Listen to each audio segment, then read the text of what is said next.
There's the topic for tonight, the principles of Buddhist science of the mind. But before I even turn to the next slide, I'd like to make a disclaimer. And that is, first of all, there are some, I think, enthusiasts who would want to say that Buddhism itself is a science of the mind. And I think that's simply a mistake. What we're doing that when we make such a statement, for those who do it, is taking a Western construct, the Western notion of science as we have devised it out of our Mediterranean culture, the European culture, the Euro-American culture, the global culture, taking this construct, which really is uniquely Western, and then superimposing that on an absolutely external discipline of inquiry, of spiritual transformation, and so forth, which probably is illegitimate from the start. So is Buddhism a science? No. But in the same breath that I would say Buddhism itself is not simply a science, I would equally, and with equal enthusiasm, say Buddhism is not simply a religion. When academics try to study Buddhism, they've got to put it in one of their familiar boxes. It would be very arduous for them to say, we're now going to study something outside of Western civilization. Let's start an entirely new discipline, a whole new department, because we have an odd bird here, because it's not simply philosophy, it's not simply a science, it's not simply a religion, and it's not simply anything else. So, gee, what does it most look like? There are a lot of monks out there and incense in temples, they must be religious. And so we plunk it into the nearest box, and then it gets categorized there, but which means in most philosophy departments in the country, it's ignored entirely. And you can have professional philosophers who are enormously erudite from everything from Thales to contemporary philosophy and know literally nothing about Buddhism or any other philosophy outside of our civilization. So in short, if we want to get onto the slides, at least I do, I would suggest that from the beginning, Buddhism has had clearly, in my mind, unequivocally religious elements to it. It started with monastic tradition. Christianity did not, 31 centuries later. Monks suggest religion. It definitely, from the beginning, has entailed faith and devotion and worship and ritual. These are all earmarks of religion. So that's in from the beginning. It was not an outside adulteration. But having said that, Buddhism from the very beginning has always had philosophical elements. If you look at the discourse of the Buddha, he's raising issues of nature of consciousness, personal identity, and subject-object relationships, point after point. We in the West, in our tradition, naturally recognize, well, this is philosophical discourse, let alone what ensued later on in India with Nagarjuna and Chandrakirti, and so forth and so on, and into Tibet. This is philosophy. But I would argue tonight also that using our own constructs of religion, philosophy, and now science, we can take our notion of science and then with those kind of spectacles look back into the Buddhist tradition and see, do we recognize anything here that bears the earmarks of science? And then, in the sense of careful observation, presenting hypotheses, being skeptical, pragmatic, putting it to the empirical test, seeing whether your hypothesis is true. And once again, coming back to the issue of very meticulous, careful observation and experimentation. Do we find that in Buddhism? And you'll see I argue tonight, emphatically yes, unequivocally yes. Did the Buddhists call that science? No, they didn't speak English. Nor did they call their monks religious, nor did they call Nagarjuna philosophy. They called this Dharma, and it's all melded together. So they didn't think they were putting on different hats. A dear and late friend of mine, Francisco Varela, a neuroscientist that he would often comment in the conferences that he and I attended, said, now I'm going to take off my scientific hat and put on my Buddhist hat. Now I'm going to take that off and put on my philosopher hat, because I study Husserl and Heidegger, and so it's hats, hats, hats. Buddhists don't have hats, they shave their heads in the person. So tonight we're going into some principles. Principles of Buddhist science that I'm going to be launching from the West because I find the interface is really fascinating to my mind, and I'm going to look first of all at the issue of revolutions. I don't mean progress, I don't mean further research and discoveries, I mean bold insights that radically transform humanity, or at least specific cultures, very sense of their position in the universe, the type of world they believe they're living in. And so I would say one started with Copernicus, and Galileo was seminal. We're talking about the first scientific revolution, which was clearly based or rooted in the physical sciences, astronomy and physics itself. But I would suggest this was a crucial element. It's not the only one by any means. I won't elaborate on the role of mathematics, for example. But here is one. Galileo took a pre-existing technology, it was invented in Holland. He refined it, I think it was a 20-power telescope. He refined it and then he used it in unprecedented ways to make precise observations of celestial phenomena such as the moon, craters, the sun, sunspots, Jupiter, the moons of Jupiter, and the list goes on, making, as far as we know, unprecedented observations. And I would argue that the fact that we had a true revolution in astronomy and the physical sciences was dependent upon that element. Not that uniquely, not that alone, that was crucial. That he was interested in celestial phenomena and he found a way, and then of course this has been enhanced up to the Hubble telescope, of making precise, rigorous, sophisticated observations of the phenomena that we were interested in.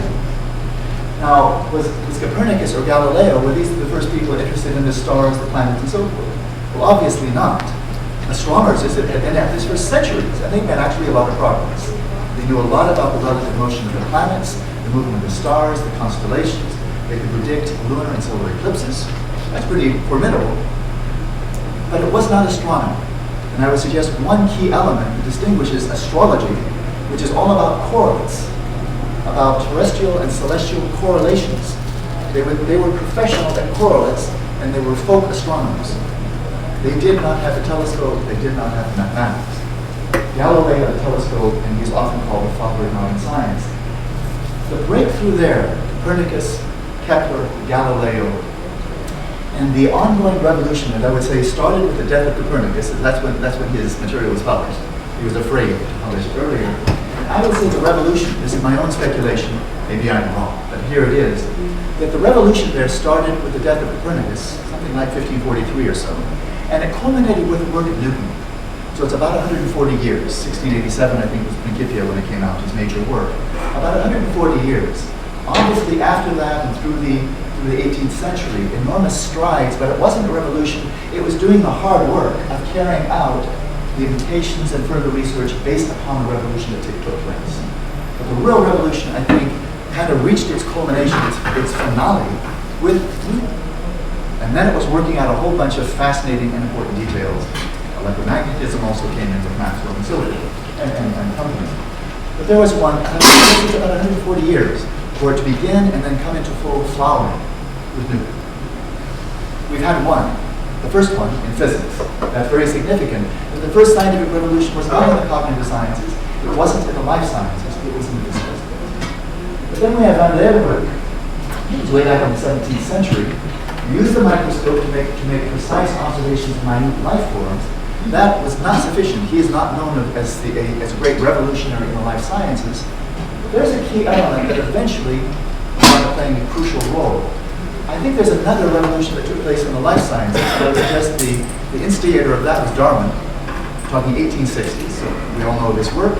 It was picked up, that is, another angle was brought in by Mendel a couple of decades later. So genetics was started, but not really as a science. It was kind of like some good pointers. And in fact, the work of Darwin and Mendel really didn't get much attention or acceptance in the scientific community in the 19th century. But along comes the 20th century, and then Crick and Watson in 1952, discovery of double helix, the genome project in the 90s. Right then, we have, again, about 140 years. If we say the revolution in the life sciences, with Darwin, natural selection, genetics, all of this is now, I would say the revolution's over. The research is terrific, but it's ongoing, and the course is set. The geneticists know what to do, and they have the technology, and they know how to proceed forward. But the revolution that took place, starting with Darwin, and then Mendel with key ingredients, and then really developing momentum in the 20th century, I say that the revolution is over, and now it's good, solid science proceeding on course. 140 years. That may be an accident, but that's about exactly what it is. So we've had one in the physical sciences, followed by one in the life sciences. But physics is the most mature of all the natural sciences we have, and it's been around long enough, 400 years, that we're fortunate enough now to have witnessed two revolutions in the physical sciences. And the second one started right on the money on 1900, Max Planck. 5 years later, Einstein, quantum mechanics, relativity theory. It was existentially shattering, or at least deeply troubling, for physicists trained in 19th century physics. No more absolute space, no more absolute time, no more absolute velocity except for the velocity of light, no more absolute location. questions about measurement problem, whether that which you're studying even exists independent of the system of measurement. Causality, can you count on it at all levels, or is there a level in which there is no causality? This is very troubling for people who love physics and invest their lives in physics. This was a true revolution. It was not a nuancing, it was not a minor adjustment, it was getting right down to the roots and shaking them radically. So people knew they were troubled, and we have these generations from about 1900 and 1930 was the great heyday of this period. And I would suggest that that second revolution in physical sciences is not over. There are too many fundamental issues that were raised by quantum mechanics, relativity, that have not been resolved. One of the most important one is the measurement problem. Is what is the status of unobserved phenomena that you're studying in the quantum mechanical realm? Another one is that we have these two magnificent theories of general relativity and quantum mechanics, and they have not been fused. That which Einstein sought for, 20 years or so, and did not find, they've still not found yet. And so I would say that was a glorious revolution. It's only about 100 years old, and it's not over yet. There are too many fundamental issues that have not been resolved, so I think the excitement is still there. And a lot of people in string theory, for example, feel they are on the cutting edge of bringing that revolution to its full flowering, as we have in the Genome Project for the life sciences. But now I'd like to move to the area that's going to be the primary focus of tonight's presentation, and that is the cognitive sciences. For either of the two great revolutions in the physical sciences to have occurred, you had to have the experimental means for making precise observations and, where possible, experimentation on the phenomena you're interested in. Without Rutherford's work, without others working in the field of atomic physics, elementary physics, you just have a bunch of theories, but you don't have a science of quantum mechanics. You've got to have precise means of observation. Otherwise, you just have a bunch of theories that don't get resolved or don't get tested empirically. Likewise, about life sciences. If you don't have microscopes, if you don't have the wonderful technology for observing genes, DNA, molecules and the like, cells and so forth, you do not have the science. So we come to the cognitive sciences. What means do we currently have here in 2005 for making professional grade, sophisticated, rigorous, reliable, direct observation of the phenomena in question, namely mental phenomena? By this, I do not refer to the neural correlates, because we don't really know the relationship. We know there are correlations. We don't know the nature of the correlations of neural and mental phenomena. We just know that they are related, but we don't know the nature of the relationship itself, and likewise for behavior. And so we can infer mental states based upon the behavior that is produced by mental processes. We can infer mental states based upon the neural processes that are contributing to their production or emergence. There's great brain science by now. There's very sophisticated behavioral science. And when it comes to observing the mental phenomena themselves, I would suggest that right now, 2005, this remains at the level of folk psychology. Unlike astronomy, unlike physics, and unlike biology, they have not yet found cognitive science. The whole breadth of it has not found rigorous means or devised rigorous means for observing and experimenting on the phenomena themselves. I think this is my hypothesis, I think this is a major reason why, despite the fact that we've had psychology, a science, an empirical science of the mind, since 1879 is the common date given, when experimental psychology started with Wundt and Tishner. Why, given all of that history, almost 140 years, I would argue we have yet to have a single revolution in the cognitive sciences. The kind of assumptions that underlay the research of Tishner, Wundt, and others in that field are basically exactly the assumptions that we bring today. There has been no revolution. There's been a lot of knowledge. The behaviorists discovered a lot, Pavlov, and so forth and so on. The neuroscientists are learning a lot about the brain. But where's the revolution? From the time of William James, Tishner, Wundt, and so forth, where was that insight? Where was that revolutionary insight that radically changed our very sense of the nature of the mind? Like hallelujah, eureka. We never imagined that could be the case. That's not happened. That's not happened. The assumptions have remained largely unchallenged. The fundamental assumptions underlying the research done in the field, and most importantly, the actual observation of the phenomena themselves, remains at the level of folk psychology.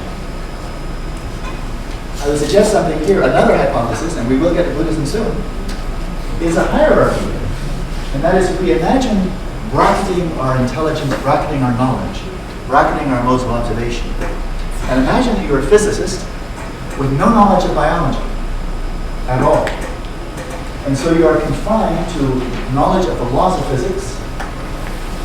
I would suggest that the laws of physics alone do not define, predict, or explain the emergence of life in the universe.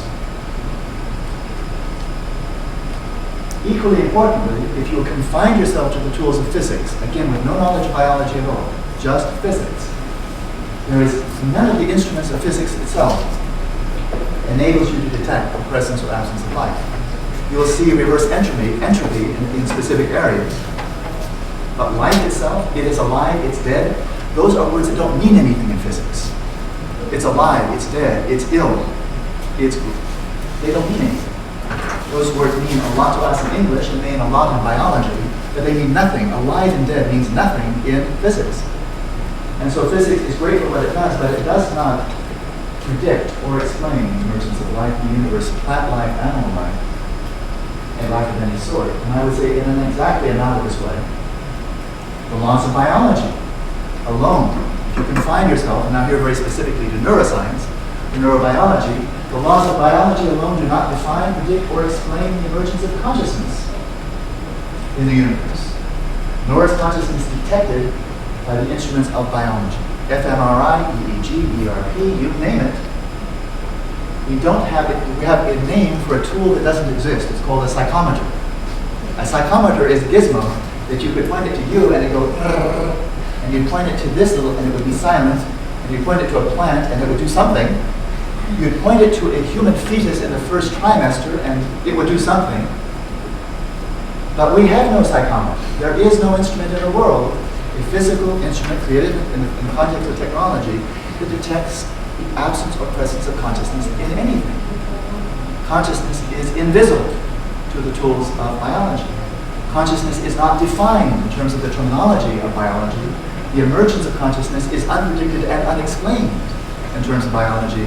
So those hardy souls that are hoping against hope that the mystery of consciousness, its origins, its necessary and sufficient causes, its nature, its functions, and so forth, will be unveiled by neuroscientists,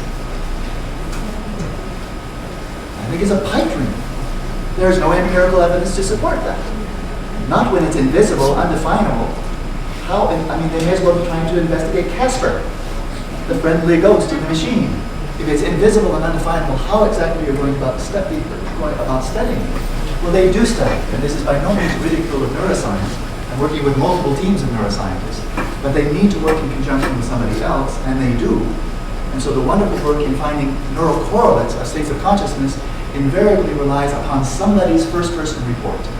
And it's often undergraduate students brought in with a little bulletin in the psych department saying, for $10 an hour, come in, and we're going to ask you some questions and ask you to do some tasks.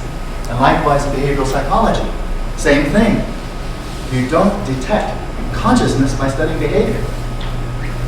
So I find this really quite hilarious, actually. With great admiration for the people working in cognitive psychology, behaviorism, true admiration, and certainly for the neuroscience, it's fantastic technology, brilliant breakthroughs, but for them to draw the correlations with actual states of consciousness, they have to rely upon total amateurs. The undergraduates are paid $10 an hour in a $10 million lab by people who've had maybe 10 or 12 years of professional training. And then you're relying on amateurs to actually give you reports from person experience. Anybody who designed that should be fired. But nobody designed it, it just happened. So, what can be done? William James, writing more than 100 years ago, made exactly this comment, which frankly, in not some very specific respects, I think holds true today. And that is, psychology indeed is today hardly more than what physics was before Galileo. From one perspective, that's totally unfair, no longer true. He was one of the founders, so of course it was at a primitive level. Now, 110 years later, of course it's much more advanced, there's no question about it. So again, no disparagement intended at all, except in one particular area. In terms of the sophisticated, rigorous observation of mental events themselves, mental phenomena, we are right now what he described in 1890s. An interesting context for this, and again from his own writing, I've heard this reiterated by John Searle, for example, contemporary philosopher of mind, But the problems of philosophy are those that have not yet been solved by science. So you have professional philosophers in disciplines where we don't know much yet. And the philosophers can still make a living. As soon as you actually start knowing something, then the philosophers are out of work, and then you have a scientific department of that topic. So as late as the 19th century, you still had philosophers of atoms. And there were some inspired by chemistry, others were inspired by physics, but they didn't know what the heck atoms were because they didn't know how to observe them. So there was still a philosophy of atoms. Nobody makes a living as a philosopher of atoms anymore, because we have a science that supplanted any philosophical speculations about them. But I think it's noteworthy that we do still have philosophers of mind. You can still make a living. What does that tell us? That it's a mixed bag. Now, William James recognized this problem. That when you're dealing with mental phenomena, you're dealing with phenomena in some respect very unlike all of the other phenomena that had been very successfully studied hitherto since the time of Copernicus. And he recognized, as he states here, that if you were going to have a science of the mind, this is truly a science of mental phenomena, and not just the neural and behavioral correlates of mental processes. So this very famous statement by him, introspective observation, or what we nowadays call metacognition, is what we have to rely on first and foremost in all of this. The word introspection need hardly be defined. It means, of course, we're looking into our own minds and reporting what we dare discover. Everyone agrees that what we dare discover, that we dare discover states of consciousness.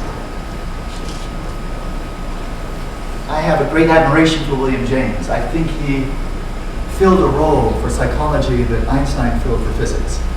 The great difference was that there have been many successors of Einstein building on his work, developing on his work. In contrast to that, William James was smothered to death.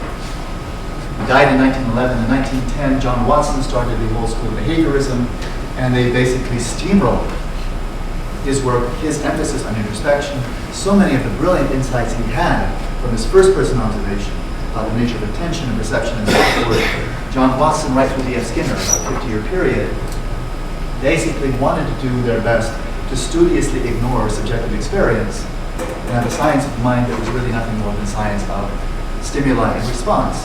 So behaviorism. I find it hard to avoid the conclusion that people who want to study the mind by ignoring the mind, I find it hard to ignore the conclusion that they're mentally impaired. In a very particular way, I don't mean stupid, but I do mean mentally impaired. People can be very brilliant, creative, ingenious, and be mentally impaired. And I think actually, without abuse, I think there is a type of deficit operating here, of an atrophication of ability to monitor one's own mental states. Because if you had a honed ability to be aware of your own mental states, for example, if you were an accomplished lucid dreamer, you can enter a dream and vividly know that you are dreaming, sustain the dream, knowing that you're dreaming. You could never come out of your dream and say, there are no such things as subjective mental states. There is no such thing as consciousness. I mean, I can quote Skinner and Watson both to make the most weird statements. And I can only assume they're drawing from their own experience of a radical atrophication of their own metacognitive abilities. I wish they'd had treatment before they actually started the course. William James was on the right mark. I think he exactly had it right, because he had a broad and wonderfully non-dogmatic approach to this burgeoning field of the scientific study of the mind. He suggested a threefold approach. Studying the mind by way of neural correlates, good idea. Studying the mind by way of behavioral correlates, behavioral expressions of mental states and processes, good idea. And in those two areas, tremendous progress has been made, which I respect. But he said first, foremost, and always, look at the phenomena themselves, like Galileo did, like Van Leeuwenhoek did, like Crick and Watson did, like the people in the Genome Project did. Keep on looking at the phenomena. Let that be primary and not the correlates, just because they're easier. But he was not a naive man. He recognized that introspection is difficult and fallible. Contrary to at least some interpretations of Descartes, it's difficult and fallible. The difficulty is simply, however, he says, that of all observation of whatever kind. The only safeguard is in the final consensus of our farther or later knowledge about the thing in question, later views correcting earlier ones, until at last the harmony of a consistent system is reached. there's a good broad statement about the nature of observation. Whether it's astronomy, whether it's genetics, observations are fallible, even of course with the use of technology and computers. They break down, they get glitches, they produce artifacts, which are not simply objectively measured. Actually, it's an artifact of the system. So you keep on making observations, and multiple people make it, and then eventually you come to the harmony of a consistent system of report. So introspection is difficult, but it's not impossible. The problems can be surmounted. I'm putting together two things that I don't see that William James did explicitly, but if I think I could revive him and talk to him about it, I think he would see it, because he's much smarter than I am. And that is, if you're going to develop a science of the mind in which introspection plays a key role, attention, what he called sustained voluntary attention, has to be a key player. And that is, he recognized, as so many of us have, that attention, when we try to direct it, I'm sure many of you are meditators, and so you know what it's like to sit down in your cushion and say, now I will follow my breath. And 3 seconds later you're doing something entirely different. Now I will start doing anything, a visual image, I'll start a mantra, and 10 seconds later you're doing something else. And so what we're dealing with here is something that contemplatives throughout history, at least the last 3,000 years, have grappled with, and that is the tool with which that you're using in order to investigate the nature of mental events. The tool itself, your attentional faculty, your attentional skills, are very flawed.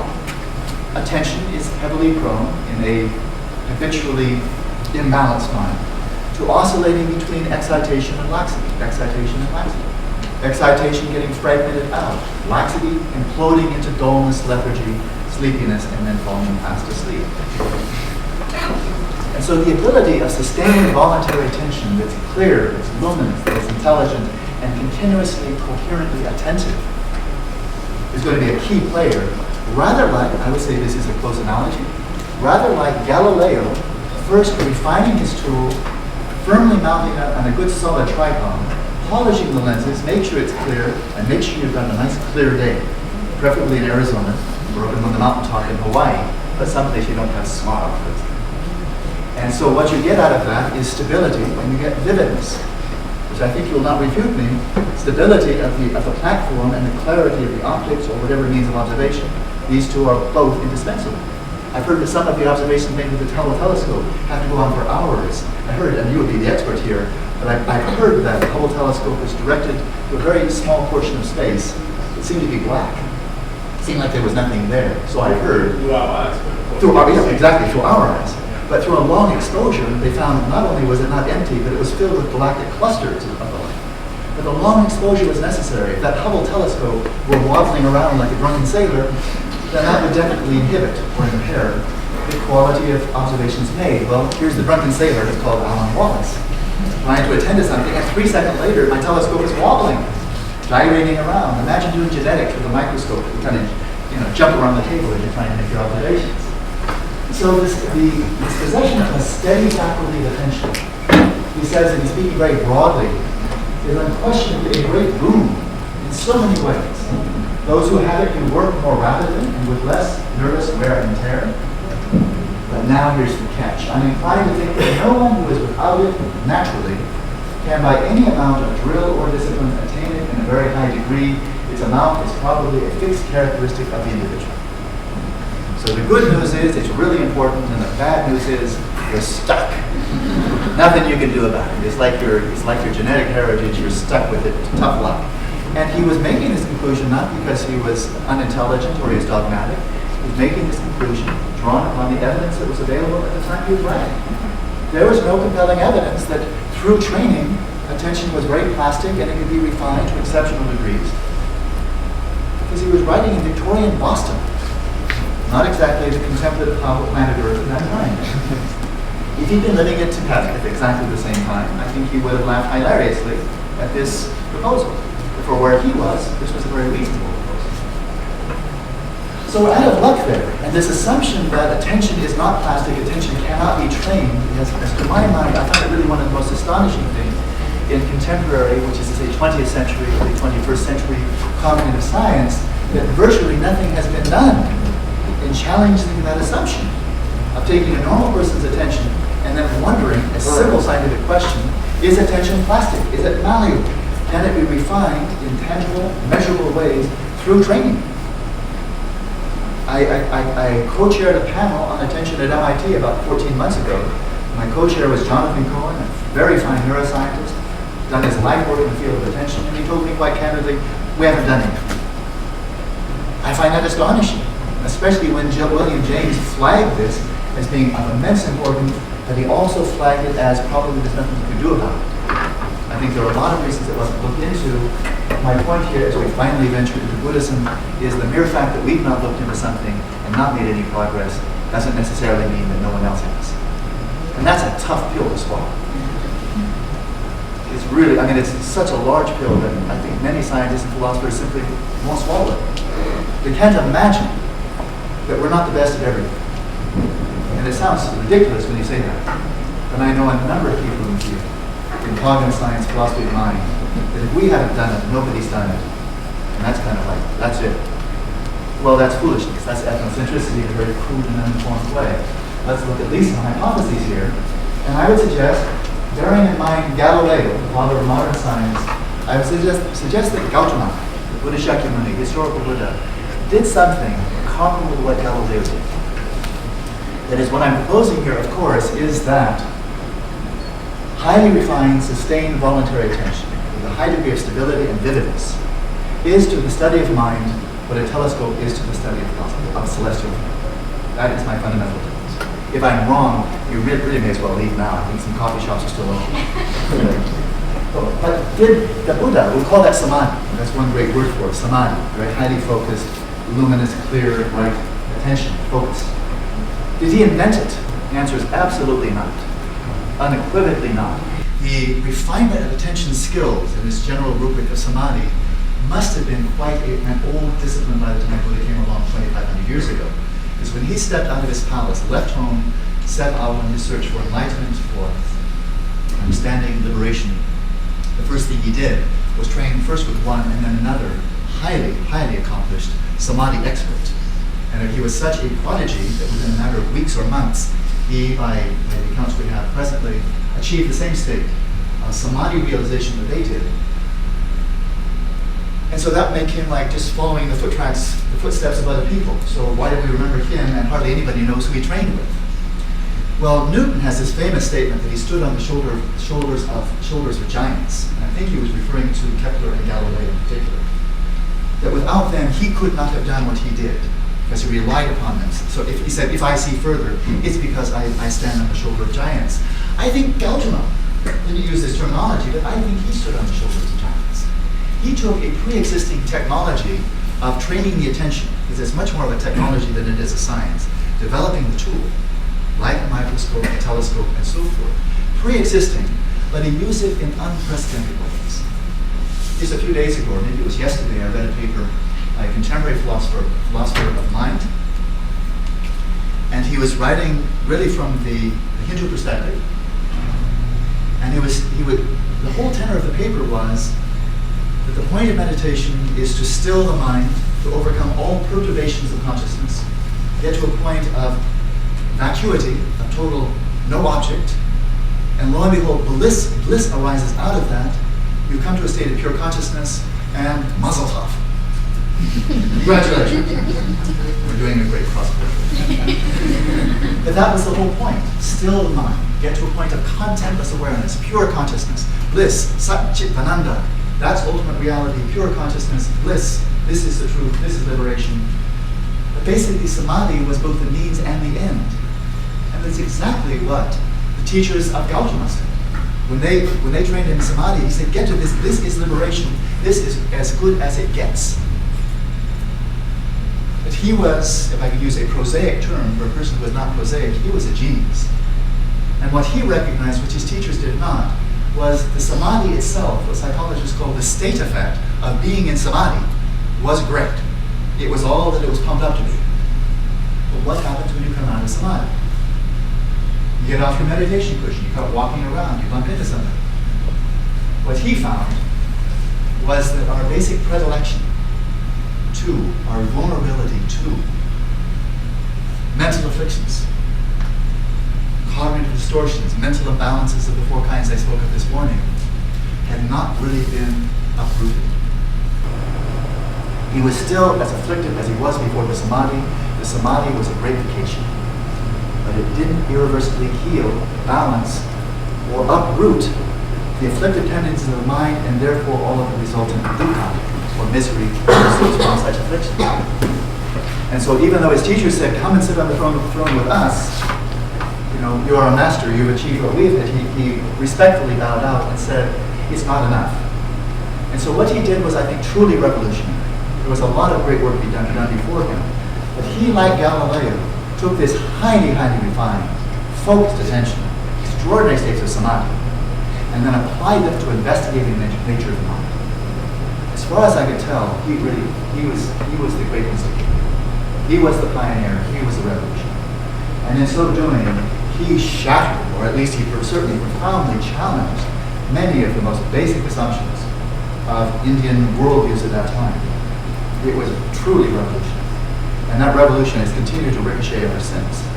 He was like Galileo in this way of taking sustained attention and using it in unprecedented ways to explore states of consciousness and their objects by posing hypotheses, by posing questions, and then empirically investigating what the case is.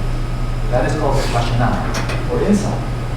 And he made this fundamental statement about the type of mind needed, the quality of consciousness needed to be able to probe the nature of reality. And he said, a mind that is established in equipoise, a mind that is brought to a sublime state of balance, comes to know reality as it is. So he sets the stage for a science of the mind, a science of transformation. The basic framework, I'm sure many of you are familiar with, the indispensable foundation is ethics. There are many ways of glossing that, but what I would like to suggest in this context is ethics plays a crucial role in Buddhist inquiry, in Buddhist science of the mind, far more important, far more consequential than ethics plays in science. Ethics in science, I've had a lot of conversations about this, I'm sure I'll have more, but the fundamental ethic in science is don't fudge your data. Don't lie about your data. There's an analog in Buddhism, and that is don't lie about your state of realization. If you're a Buddhist monk and you lie about that, you've just stopped being a Buddhist monk. You have blown it, you've been fired. You've lost your tenure, you're expelled from the university. You are out. It's that serious. And I think it's pretty comparable if you had a scientist with a tenure position who fudged his data and published it. Well, I don't know about losing tenure, but you can call that deep doo-doo. And so there's a comparability there. But I think we also know that one may have a lot of psychological problems, including things like arrogance, hyper-competitiveness, nastiness, mean-spiritedness, small-mindedness, and so forth and so on, and yet still in the lab do first-rate work. It doesn't help you, but I don't think you will be overlooked for a Nobel Prize because you're not a very nice person. In Buddhism, since the instrument you're using to make your investigations is your own mind, if you don't have an ethical basis, then your quality of life is going to undermine the degree of mental balance you need to cultivate in order to do the real work of inquiry, of vipassana, of insight. So it's not a nice ornament to Buddhist inquiry. It is actually empirically, it's an indispensable foundation. It's a whole way of life that is conducive to balancing and honing the mind. Whereas if you do serious Buddha meditation and go off and get drunk, or become a sex maniac, and do a lot of weird, unwholesome things, and then come back to your meditation cushion, it's going to be one step forward and about 3 miles back. And you will not progress. It's an empirical issue, not a dogmatic or religious issue. The central theme, which many of you know by the name of samadhi, I'm glossing that in this context, as being much more than just learning how to focus your mind single-pointedly. That's kind of the tip of the iceberg. But if you don't balance the mind more broadly, that focus will be extremely tenuous, vulnerable, and short-lasting. And so much more broadly speaking, mental balance, I think, is really the kind of the backbone, the core, the central feature, not the cutting edge, but the core feature that enables the third level of contemplative insight to really take off to its work. I spoke about these 4 elements at some length this morning, so now I'll just mention them by name. But when we're dealing in this broad rubric of samadhi, bear in mind in the Buddhist partition of the Buddhist teachings, you have these sutras, you have Abhidhamma and you have Vinaya. The sutras are correlated with samadhi. So these many, many discourses coming under the category of sutras are not all about just developing attention. By any means, probably a small fraction of them are.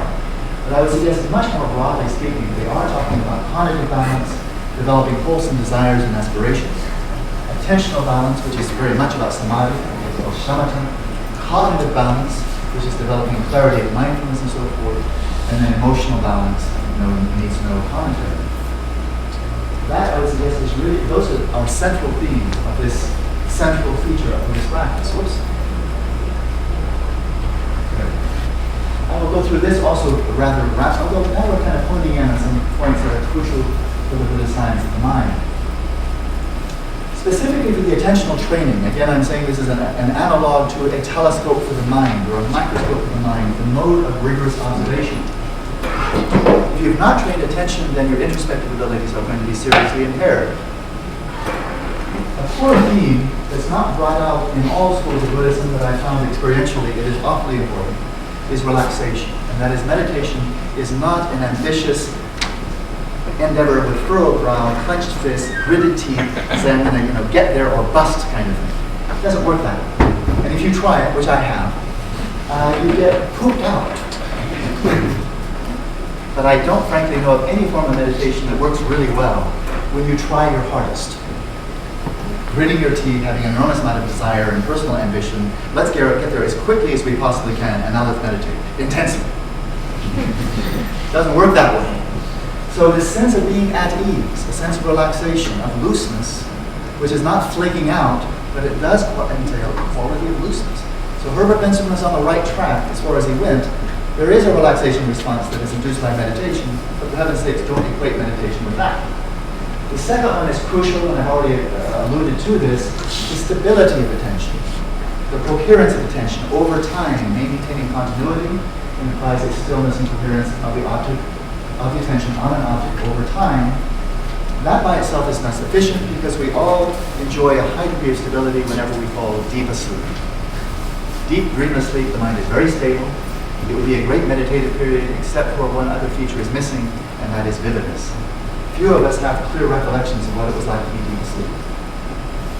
We have lots of experience, but not a whole lot of accounts of what's it like, and that's because there are not many lucid, dreamless sleepers. It's possible in principle, it's hard to do in practice. Vividness entails brightness, high resolution, high focus of attention. If you bring those three qualities together, you have a winning package. How to do that, again, since I mentioned it this morning, I'll be very brief now. The cultivation of mindfulness, one of the kind of two core faculties in this endeavor. And again, very briefly, in this context of training attention, mindfulness is here defined as the faculty of sustaining voluntary attention continuously upon a familiar object. So it has the connotation of remembrance, or remembering to remember. Remembering to remember. It's a type of prospective memory. Prospective remembrance. Remembering to do now it's 8:03, at 8:05, somebody raise your hand. You don't have to do it, but that kind of thing. I'm saying it right now, and then remember to do something in 2 minutes. Or the next time I say Galileo, raise your hand. That's a memory, but it's a prospective memory. It's remembering to do something in the future. That's what this type of meditation is. You're sitting down and saying, now for 25 minutes, a half an hour, 5 hours, whatever, I will attend to my breath. That means in an ongoing way, you're going to remember, to remember, to remember, to remember, to remember, to do what you set out to do in the first place. So the one word in Tibetan Tempa, Sanskrit Smriti, Sati, one word, and these are very close translations, all have the dual connotation of mindfulness and recollection. That by itself is not sufficient. There needs to be some monitoring of how the attention is functioning, whether it in fact is falling into laxity or excitation. There needs to be a monitoring, which we'll call meta-attention, it's called Sheshin in Tibetan.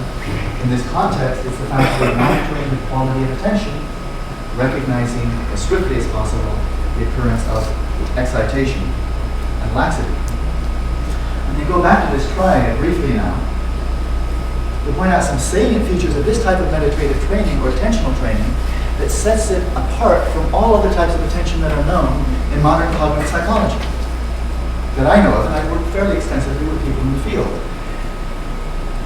One of the common themes that you'll encounter is that when a According to modern cognitive psychology, there's studies of air traffic controllers, jet fighter pilots, musicians, mathematicians, chess players, and the like, is that when the attention is in a state of high arousal, you're very vivid. It's clear, it's bright, it's sharp, it's very vividly engaged. That is effortful. It's strenuous, it's tiring, it will poop you out over time. Even one might wonder about professional musicians. They get into the flow, they merge with their music, they become the symphony, they become the music. True, and it's also exhausting. I've spoken with a number of professional musicians. When they're on stage, it's a solo, they're part of an orchestra. At the end of 3 hours, they're tired. Let alone jet fighter pilots, chess players, mathematicians, and so forth. It's a quality of attention that's strenuous, and it doesn't get less strenuous as you continue in the endeavor. Radically unlike that, any of you who have studied shamatha, or the training in samadhi, in the Buddhist tradition, you know that the greatest amount of effort required to do this training effectively is at the beginning. And that's not the greatest amount of effort you can apply. You apply effort and then you loosen up a bit. You don't do pedal to the metal all the way through the meditative session. You arouse the attention and then you lighten up a little bit. And as you proceed in a sequential, gradual development of attention, the magnitude of effort required tapers off until when you come to a very, very balanced state, called shamatha meditative, Wallace's calm abiding, the students of Jeffrey Hopkins. At that point, it actually becomes effortless. So this is an extraordinary anomaly, that the mind is extremely bright, very, very vivid, and totally relaxed. As relaxed as if you were fast asleep. So Tsongkhapa himself, one of the great 15th century masters of Tibetan Buddhism, says when you achieve that, your samadhi, this clarity, vividness, coherence of attention, slips right into your dream state, right into sleep, effortlessly. It's a derivative effect of such training. So that makes it an enormous anomaly. And I know from some personal experience that when they meditate 18 hours a day for months on end, at the end of the day, you'll get tired, but you're not tired like the effort exerted in any of these skills that I mentioned, preparing for an exam, writing, answering email, and so forth. It's not at all like that. It's kind of a sweet end of the day kind of thing, rather than torqued out, wasted, exhausted, stressed out. If that's what you feel like at the end of meditation, back to the drawing board, because you're doing it wrong. So that's one point. Stability, if we break this down in terms of the constructs of Buddhist psychology, stability really translates over into a homogeneity of successive moments of cognition. Buddhism, like William James and others now, contemporary cognitive psychology and cognitive neurophysiology, regards attention, regards mental phenomena as being pulses. Not a continuous stream, but pulses of cognition arising in dependence upon pulses of stimulant or pulses of neuronal activity. But it's a pulsing type of thing, and William James knew that 110 years ago. But it's not just a continuous flat. It's like it's kind of, that's exactly what Buddhism has been saying all along. And so if you imagine that you have something on the order of about 1,000 pulses per second, moments of cognition, and that's an order of magnitude correct for Buddhism, and actually for cognitive science as well. The best guess is about that order of magnitude, about 1 millisecond per pulse.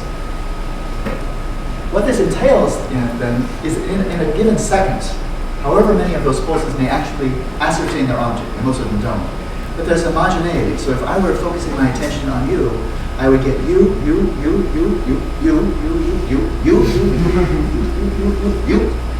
See, a high density of being where I want to be, and an occasional explosion, not just there's one view, but one major one, is that it's 1/65th of the finger snap. That's how long the moment of cognition is. The finger snap, the experts tell me, is about 1/10 of a second. 1/650th of a second. I'm going to round off to milliseconds, and there we are.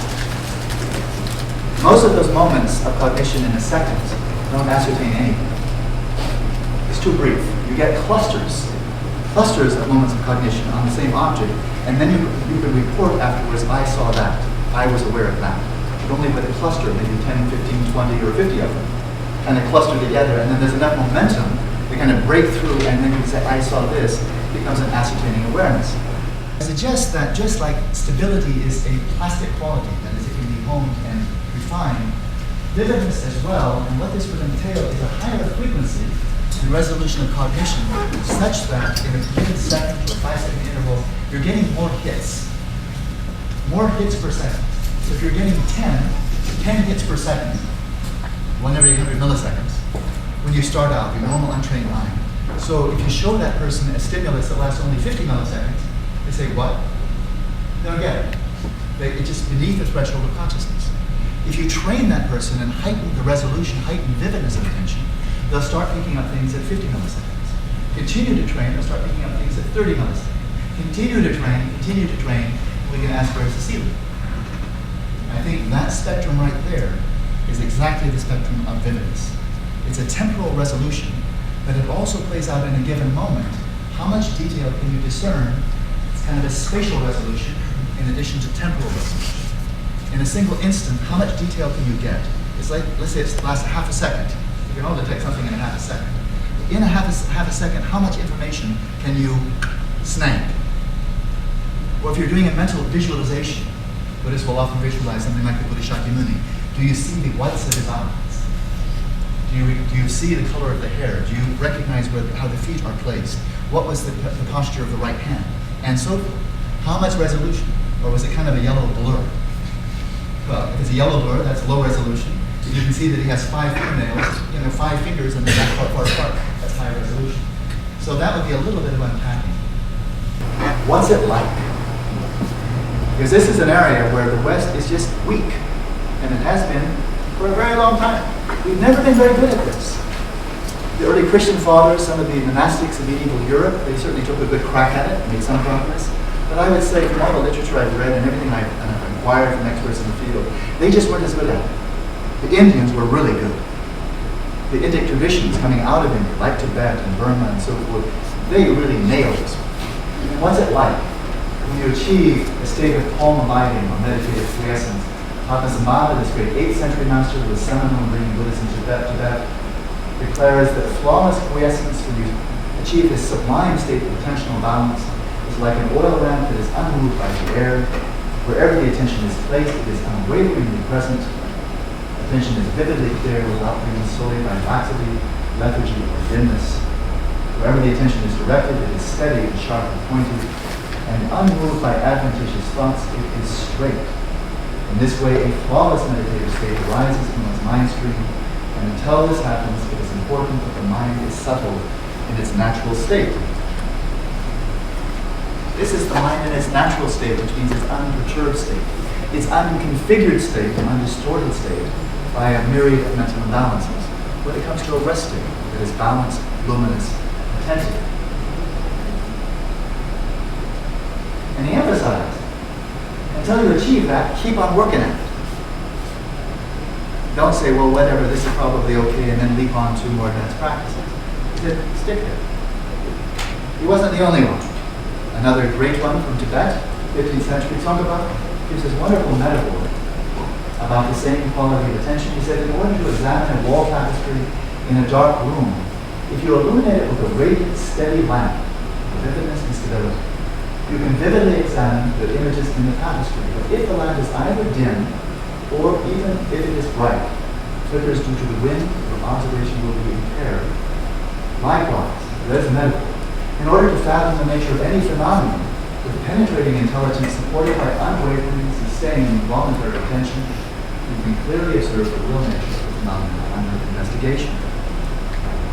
So he's using, instead of the telescope, microscope, or myriad of external devices for enhancing our sensory engagement with the world, the Buddhists have been overwhelmingly concerned with refining the mind into the tool, and have made basically no progress at all in terms of developing a Tibetan telescope, a Tibetan microscope, or an Indian anything in that area.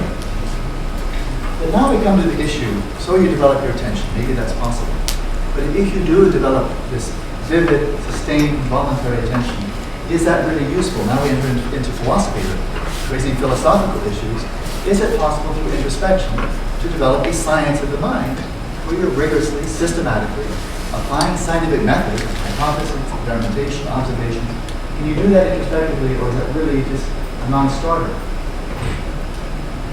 Well, a lot of what we observe when we direct the mind so-called inwardly, and I do say so-called, I'm not quite sure where that inward is. These problems are raised, and William James is one of them.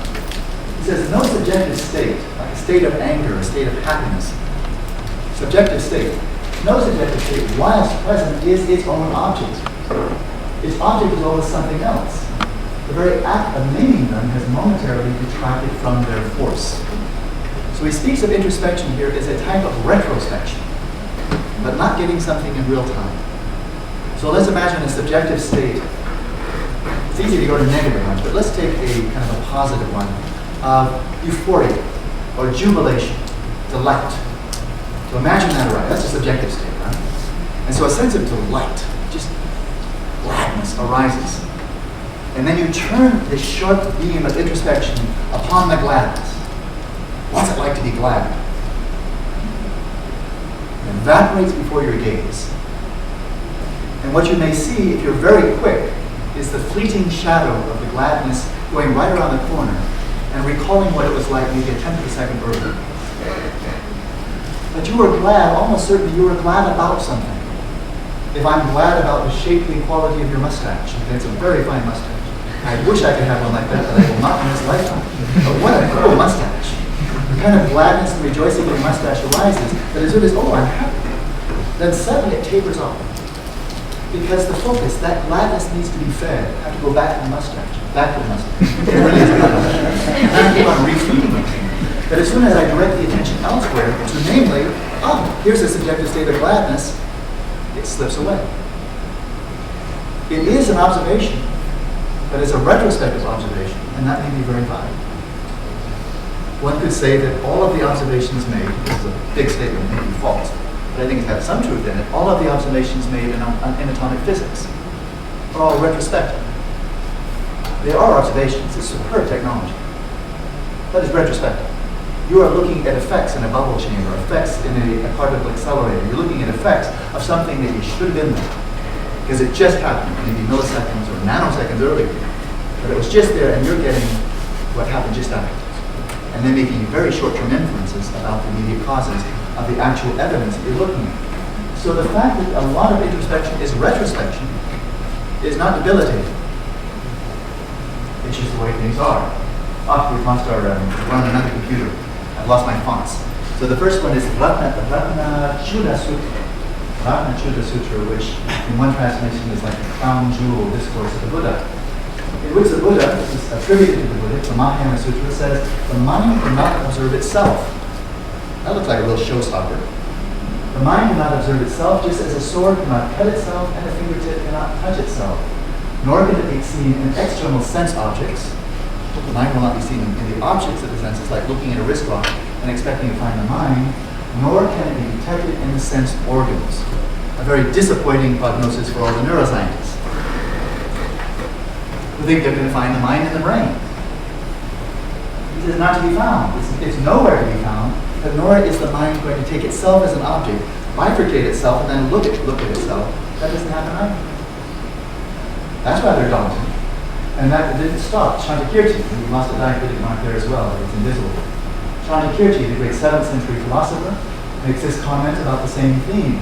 The actor, and this is a generic theme that can be applied specifically to the mind, the actor, the object of action, and the action itself are not identical. They must be distinct. So it is illogical to maintain that a cognition apprehends itself. That is, what it's attending to is exactly that which is attending, one and the same. So that doesn't happen. So that once again looks like introspection, in the sense of the mind specting intro and observing itself is sabotaged from the beginning. The Abhidhamma-kosha brings this notion of and this is really finessing and we are running a bit short of time, but in the Abhidhamma-kosha literature we come up with this notion of pulses of cognition lasting on the order of 1 millisecond.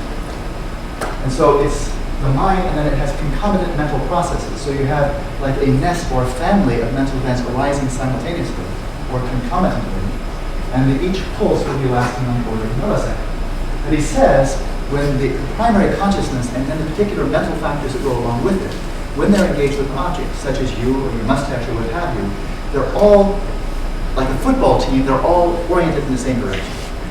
They're all looking at the same thing.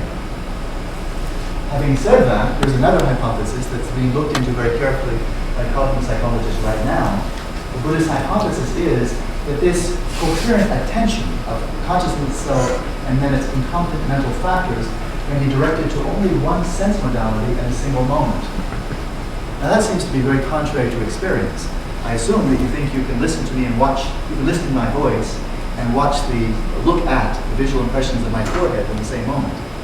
And you can probably feel your buttocks against the cushion, and maybe simultaneously you can smell the fragrance in the air.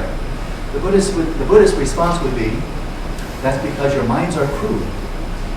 My mind is crude. And that is, given how rapidly the pulsation of cognition occurs, that these things are blurred together. It would be like watching a motion picture and seeing smooth motion across a screen. Well, that never happens. That never ever happens. If you had a high enough temporal resolution of cognition, you see there's no smooth motion at all. It's all staccato, and in fact, nothing moves across the screen.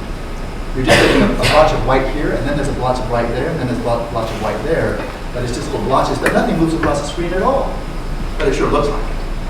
And you also have the sense of simultaneously watching the screen and hearing the sound, whereas the Buddhist hypothesis here may very well be wrong, but at least it's a coherent one, it's an interesting one. And that is the mind, this focus of attention is moving so rapidly, back and forth between the auditory field, the visual field, maybe slipping into the tactile field, back to the visual field, that it's blending these all together into a coherent, multimodal experience world. But it's an illusion. Because in fact, in any single moment, you're actually only in one sense modality. It's true or false. That is the Buddhist theory. Shantideva. Shantideva, in the 9th chapter of this great text, A Guide to the Bodhisattva Way of Life, tackles the same issue. And that is if, and he's responding to his predecessors, especially in this context, responding to the Chittamatra view, a mind-only view. If it's the case, as he's arguing, that consciousness does not take, or no mind state takes itself as an object, it doesn't bifurcate itself and then look at itself in the mirror as the same thing. If that's the case, then how is it that tonight at 9:05, when we all leave here, or some of you may leave earlier, how is it that you'll recall being here, recall some of the words that I said, and you'll not only recall what's happening here, but you'll also recall being present. You'll recall that you heard it. You will recall your own responses, emotional responses, conceptual responses, and so forth. So how is it that when we remember past events, we remember not only a bunch of objects, but we remember being there? Now we know that's true. Doesn't that imply that in the earlier moment, there must have been a self-cognition of the mind knowing itself and concomitantly an awareness of the object? Otherwise, how could you possibly retrieve them? You can't remember something that you never knew in the first place. Here's his diagnosis, and I think it's quite brilliant. He says, when we remember seeing a certain event, maybe a patch of blue, we recall both the perceived event and ourselves perceiving the event. True statement. The two are recalled in an interrelated fashion without the perceiver apprehending himself during the original experience. The two are recalled in an interrelated fashion. What he's suggesting is, in the experience itself in the moment, we are having a system experience. That is, I'm experiencing once again your face, your mustache, and so forth, and it's a whole event. And I'm not having two separate mental events or processes taking place, my awareness of you and my awareness being aware of you. It's the whole system. And then later, retrospectively, we recall and we parse out, in a retroactive way, we parse out, this was the me part and that was the you part. But it's a retrospective disintegration of a previous system type of experience of being present. And so the long and short of this preceding discussion from William James and everything I've said thus far in Buddhism is that the awareness of subjective mental processes, such as emotions, which are subjective mental states, is actually, this introspection is actually a form of short-term memory. Very short-term retrospection. It could be a tenth of a second, half a second. It's still introspection, but it's not in real time. Again, that shouldn't daunt us. No astronomer would ever be daunted by that, because how often do you see a galaxy in real time? I think never. You're looking back into history, maybe millions or even billions of years. So talk about mindfulness, which is memory. Astronomers are doing that professionally every day of their lives. Your mindfulness of celestial events, even Mars, which is minutes away, the moon, which is a couple of seconds away, The sun is minutes away again. There we go. All of our observations are all memory. It's all retrospective, and it's a darn good science. I mean, that was the first science that we had. So if it's crummy, then all the other ones are bad luck. But now let's get down to practice. And there's a practice that I marvel at, because it goes under various names, but one of them is called Sen-Nirvana, settling the mind into natural state. And I find it quite extraordinary. And the gist of it, a lot can be said about this, but not tonight, is rest your attention in the space of mental events. Now, right off the bat, some philosophers of mind will tell me there's no such thing. There is no such thing of space of mental events. There is no such thing as specting intro. Well, they're wrong. Sorry, there is so. Anybody who's had a lucid dream knows exactly, even a non-lucid dream. Where is your attention? Well, all of your 5 physical senses are dormant. They are gone. Nothing happening. You're not aware of having a physical body, no sights, no sounds. And are you therefore devoid of experience? Well, no, not even in a non-lucid dream, let alone a lucid dream. And most explicitly and obviously in a lucid dream, where you know you're dreaming as you're dreaming, your attention is entirely focused in the domain of mental space. And there you may experience replicas or facsimiles of sights and sounds and smells and tastes, a whole array of emotions, cognitive abilities, and so forth. Everything that's happening in the dream is all taking place in the space of the mind, and not in the space of vision, hearing, smell, taste, or touch. But to say that you're not experiencing anything in the dream is simply absurd. But you don't have to fall asleep to direct your attention to that domain of experience, which I'm simply going to call the space of the mind. It's a domain, a field, or space of experience that is non-sensory. And you have to be really seriously mentally impaired to deny that. And as I said, it's happened. You can direct your attention to it, and you can do it by a process of elimination. Often when I teach meditation, for people who don't really know what I'm talking about, I will simply say, direct your attention to the visual field. And now go auditory, and now go olfactory, and now go gustatory, and now go tactile, and now see what's left over. And in none of those 5 sense modalities do you pick up emotion, thoughts, mental imagery, desires, memories, fantasies.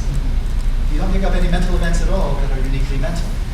And now redirect your attention away from those 5 fields, direct it to the leftover field, and we're going to call that the field of the mind.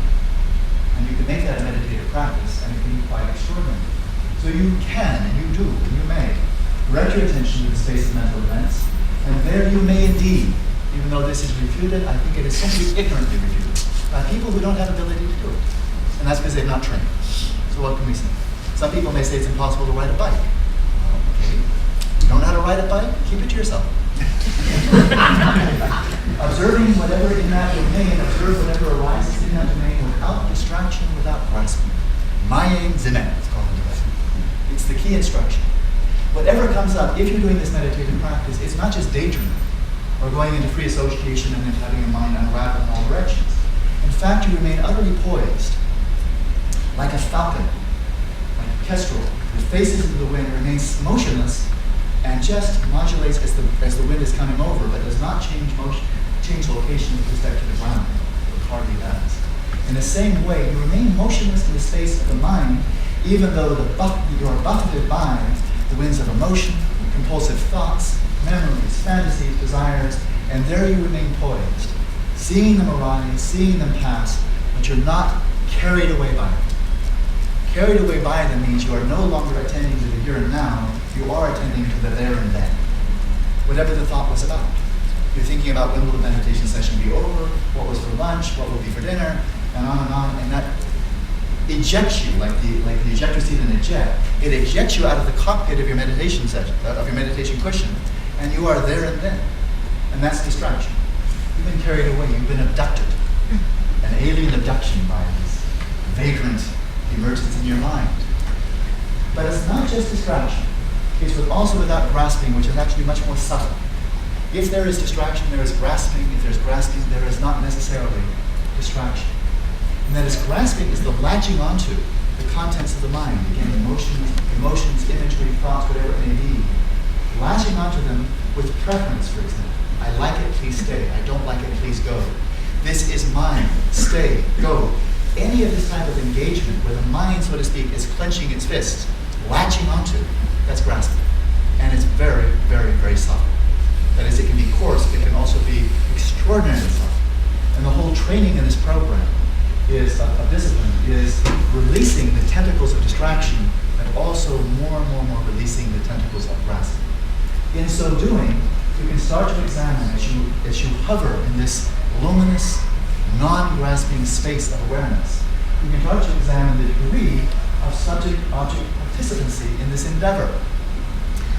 I think there's a non-trivial analog here. Some people will argue that there can never be a science of introspection because, after all, even if what you're observing is not independent of the observer, even though it's not identical to them, even though it's so clunky to say the mind just observes the mind and that's all it. No, of course, you can observe mental events arising, thoughts, images, and so and like. But some will argue, even though what you're observing is not identical to the observer, nevertheless, this can't be scientific because what you're observing is not observer independent. And science must be objective. Science must observe things that are independent of the specific observer that are really out there. That's called objectivity. That's the scientific method. Observe things that are observer independent. Well, clearly your emotions, thoughts, and so forth are not observer independent, so therefore the reasoning goes, it's impossible to have a scientific introspective science of mind. Well, this is nonsense. If this were true, then quantum mechanics is a great big belly flop. Because observer independence does not happen in quantum mechanics. The system of measurement is inextricably tied into that which you're measuring.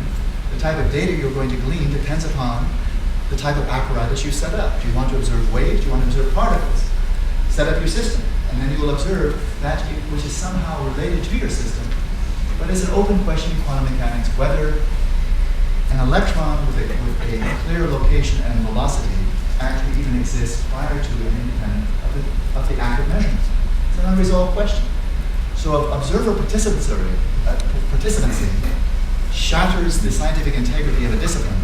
Quantum mechanics, which is widely regarded as the most successful theory in the history of science, is a complete failure. Well, I'm going to say it's not a complete failure, that observer participancy is okay. And you can still deal with it, and it's just a different type of science. As that is true in quantum mechanics, I would argue it can be true here. There is clearly an observer participancy. But what becomes very interesting as you progress in this practice is that when you begin, it ever so often happens, I've taught this for years now, that beginning students will say, as soon as I observed such and such a mental event, it vanished. It was like trying to observe snowflakes with a magnifying glass with the sun over your shoulder. As soon as you get gone on contact. The Tibetans in the Mahamudra tradition call this the bashful maiden. And that as soon as the young player, the ladies' man, brings his laser gaze to the woman, she vanishes because she's ever so bashful. She will not withstand his lusty gaze. That's very true. That is an experiential account of what it's like to do this practice in the beginning stages. But as you progress in it, you find, lo and behold, that the touch, metaphorically speaking, the touch of awareness gets softer and lighter and lighter.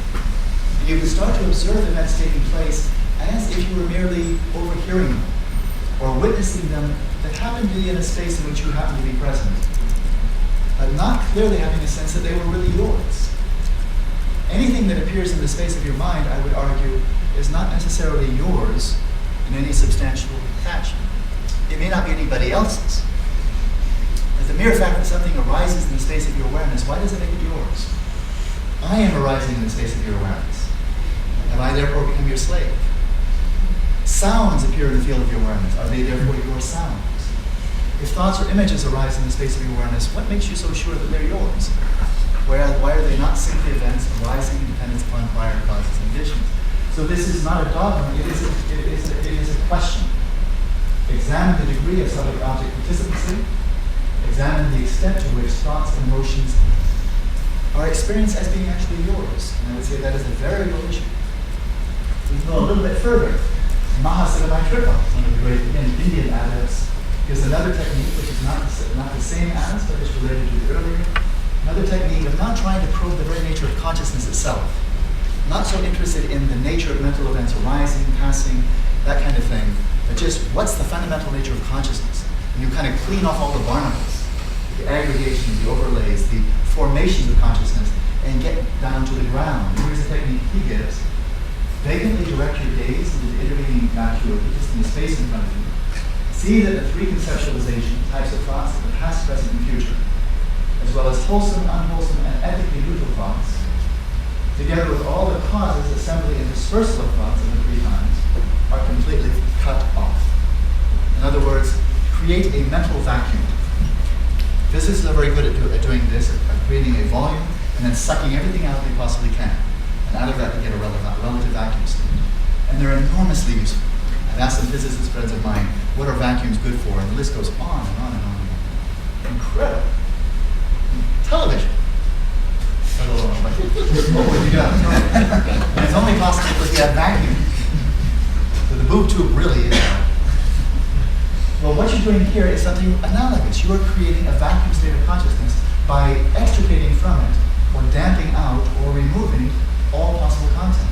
Thoughts containing past, present, and future, together with everything that goes with them, all the clutter, all the contents of the mind. Bring no thoughts to mind. Let the mind, like a cloudless sky, be empty, clear, and evenly devoid of grasping, and settled in utter vacuity. It will be like being deep asleep with your physical senses utterly withdrawn, your cognitive abilities, that is conceptualization and so forth, going flat, and being luminously awake. In other words, lucid, dreamless sleep.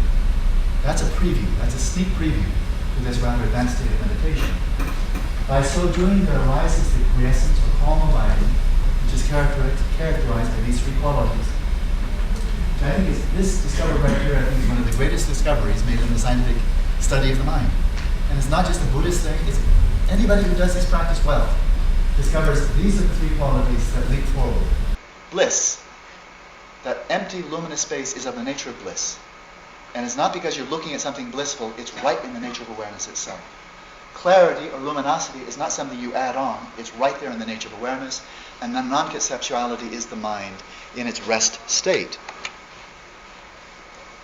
So to my mind, this is an utterly fascinating area of inquiry.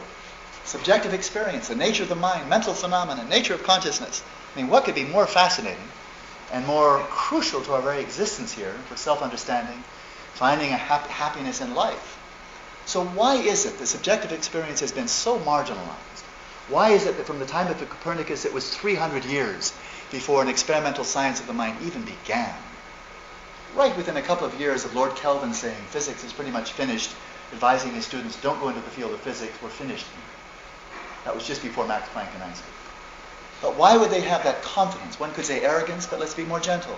How could they have that extraordinary confidence? They basically had nature figured out without even starting a science of the mind. And why would contemporary neurologists, neuroscientists like Antonio Damasio make the claim, which I can almost quote verbatim, saying that, acknowledging first of all we don't understand the nature of consciousness, but he says, and it's a very close paraphrase, when we do, it will have little or no significance for our understanding of reality as a whole. We don't know it, but when we do, it won't matter. How did subjective experience get so trivialized, so marginalized, that behaviorists could for 50 years say it doesn't exist and people didn't burst into hilarious laughter? How could that happen? And I think there are reasons, and I think William James has put his finger right on it. In this marvelous quote, he said the subjects, the objects, the phenomena adhere to become real subjects. The attributes adhere to real attributes. The existence adhere to real existence.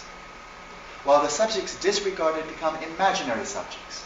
The attributes disregarded, erroneous attributes, and the existence disregarded, an existence in no man's land, in the limbo where footless fancies dwell. Habitually and practically, we do not count these disregarded things as existence at all. They are not even treated as appearances, they are treated as if they were mere waste, equivalent to nothing at all. That is exactly the diagnosis of behaviorism, culminating in D.F. Skinner. Subjective experience doesn't exist. It's not even an appearance. Or there are contemporary philosophers of mind like Patricia and Paul Churchland, the eliminative materialists, that will tell you, and they write it in many essays and books, that all subjective experience consists only of illusions. It doesn't exist at all. All that exists is brain function. And we should actually ideally do away with subjective terminology like belief, feel, think, feel, these kind of things. We should talk about hippocampus, amygdala, 40 hertz this, prefrontal cortex that, and that's how we should say, I love you. My left prefrontal cortex is highly activated with a boost from the amygdala, or something like that. And you say, oh, gee, me too. So this is a marginalization that continues in neuroscience very big time, and it was very dominant throughout the whole history of behaviorism. But it's dominant in the history of Western science. The fact that we could overlook the scientific study of the mind for 300 years is astonishing when we consider that the mind is your primary instrument for making any observation of whatsoever. Whoops, can't skip Richard Feynman. We need to be skeptical here. If there's going to be a science of the mind, it's got to be skeptical. Otherwise, it's just religion, it's just philosophy, but it's not science. Richard Feynman has raised the bar very, very high here. And I love this quote. I will read it with great admiration. One of the ways of stopping science would be only to do experiments in the region where you know the law. But experimenters, he's talking about the really, really good ones. Experimenters search most diligently and with the greatest effort in exactly those places where it seems most likely that we can prove our theories wrong.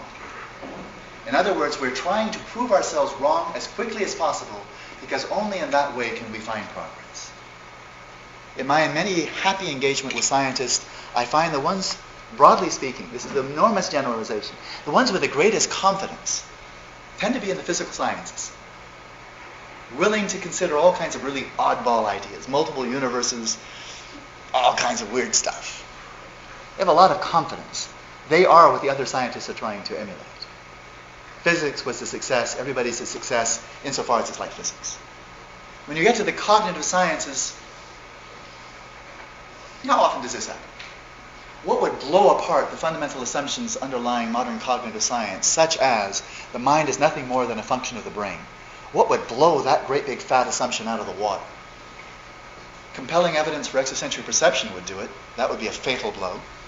Ian Stevenson's work, if it were pursued and done more and more rigorously by multiple researchers into past lives, empirical evidence, not religious faith, if that were done over and over again by multiple researchers, that would blow the materialist hypothesis out of the water forever. It would be wound up, it would go into the realm of phlogiston and caloric. It's an antiquated, silly old notion. Near-death experiences. We'd have Harvard and MIT and Caltech and so forth, pouring millions and millions of dollars into studying near-death experiences and out-of-body experiences. And of course, there would be tens of millions of dollars going into research on refining attention, because refinement of attention is said to be the key in Buddhism and other traditions for developing extrasensory perception, past life recall, precognition, and on and on and on to go. So we know how many tens of millions of dollars have been spent on exploring refinement of attention. Maybe in some future world. But that, of course, is fallen through the cracks.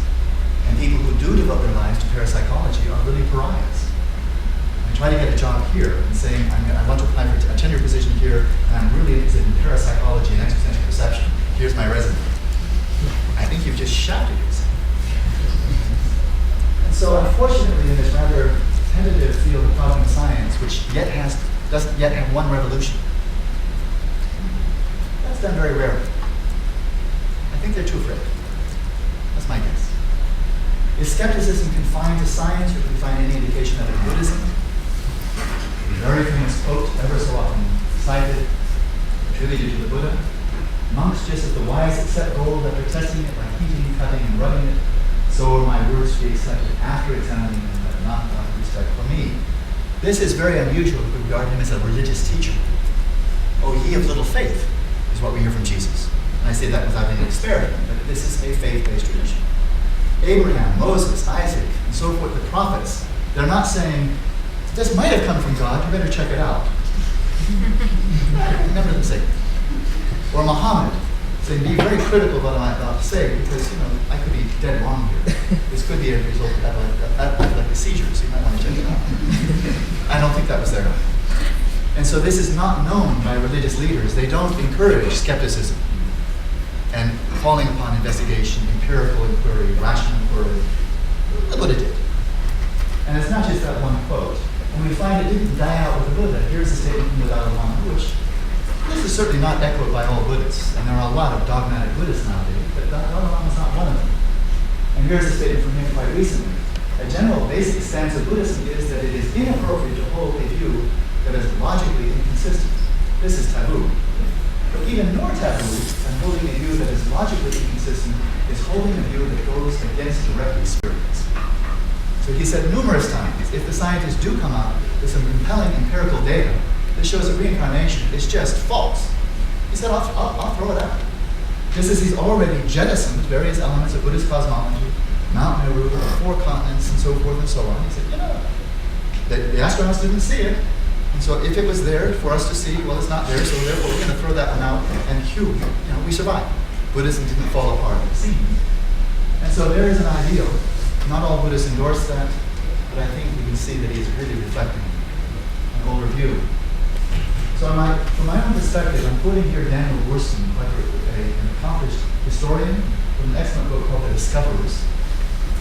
He makes this comment in the preface, which I think has enormous import.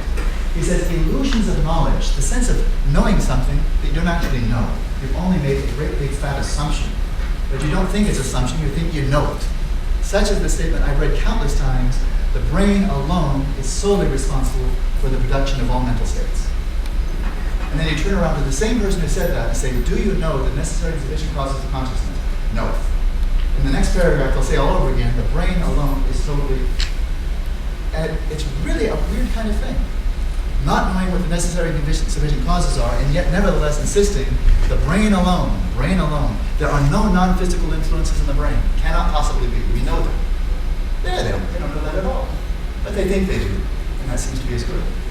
This is an illusion of knowledge, he says. Illusions of knowledge and not ignorance have historically proven to be the principal obstacles to discovery. It's just fine to be ignorant. It's very fertile ground. But to be ignorant and think you're knowledgeable, that's a real problem. It's a problem in Buddhism, where people think they have realizations they don't have. It's a problem in science, where people think they have knowledge, which in fact is simply assumptions. So I think we are in a position poised historically now to finally complete William James's vision that he presented to us over 100 years ago of a threefold strategy of studying the mind, neural, behavioral, and neurostatic. To complete that, contemplative and scientific inquiry may be integrated in a complementary fashion. And I do mean that Buddhism by itself, at least in terms of the literature, doesn't tell us anything about the brain. I mean, really nothing. There is no Buddhist theory of the brain. So if introspection reveals the nature of the brain, functioning of neurons, synapses, and various parts of the brain and so forth, well, you certainly don't find it in the texts. That's what I would say as a scholar. It's not there. The Buddhists don't have a theory of the brain, and the brain is very important for the mind. So you want to study that. And the West is very good. The West is very good at experimental, quantitative study of behavior.